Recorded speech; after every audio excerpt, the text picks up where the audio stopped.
There weren't Jews in Augsburg in this time period. It's a Kiddush cup that's been used for wine in Jewish ceremonies. It's been handed down in my family for as far back as I know as my grandfather, who was born in 1877. There's a lot of history on the bottom of the cup, so it's pretty plain when you look at it, but it has this terrific crest on the bottom, a name, and also tells us where it was made and about when. It has an inscribed date of 1654, which is early. We rarely see silver or any item that goes back quite that far. And it has sort of the pine cone mark, which is for Augsburg. Okay. So it was made in Germany, in southern Germany, sort of Bavaria. Right, that's where my family was from. Okay.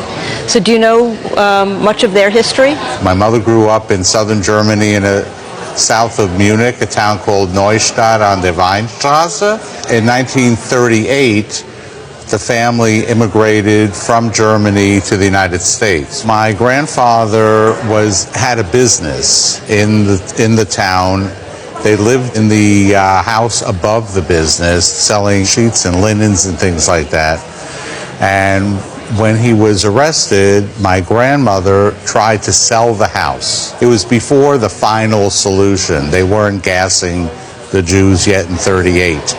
So she sold the house to her brother, my grandmother did, because he said, we're Germans, they're not going to take us away, they're not going to harm us. And of course they were all exterminated later on, but my grandmother got the money from her brother, sold the house and the business, and then paid off the guards at the concentration camp, got my grandfather out. My uncle was there also, my mother's brother. Got them out, got the family to England, and sailed to America. She managed to take this cup with her and also a menorah, a candelabra. Yes, and the clothes on their back. Gives you shivers, I think, sort of thinking about the history. And what's particularly interesting is today is Yom HaShoah. It's Holocaust Remembrance Day. Yes. So it's very, very fitting that we are looking at an object that survived that horrible effects of the Holocaust in World War II and is continuing to be, in the family and to be carried forward. Augsburg was a center for silver manufacturing. There weren't Jews in Augsburg in this time period. They had been expelled, but certainly lived in surrounding areas. And Jews also were not allowed to be members of professional craftsmen's guilds. So they would employ Christian silversmiths to make things for ceremonial use. So you said it has been used as a Kiddush cup. There aren't any identifications that cement that in. Sometimes Kiddush cups will have an inscription, either part of a blessing, they'll have a snippet of text, they'll have a dedication inscription, able to trace. I think what is fascinating would be to try to figure out who the prior owner was, because this is a heraldic crest or emblem.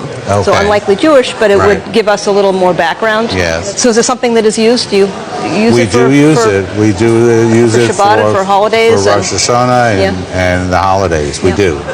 Yeah, and it's the right size. Kiddush cups need to hold a certain amount of wine to be kosher, and certainly you could fit 4 ounces in that without any problem. On the market, this form of cup is not that unusual. They come up pretty regularly. There's a maker's mark that I haven't been able to identify, but maybe with some work could be figured out. So on face value, knowing that it's 17th century, it's Augsburg, it's silver gilt, with a lot of questions still, I would say an auction estimate would be between $2,500 and $3,500. Jewish items that are sort of in continuous Jewish use from this time period, even the 18th century, are very rare. What an important item it was to bring with them, leaving in such haste is telling.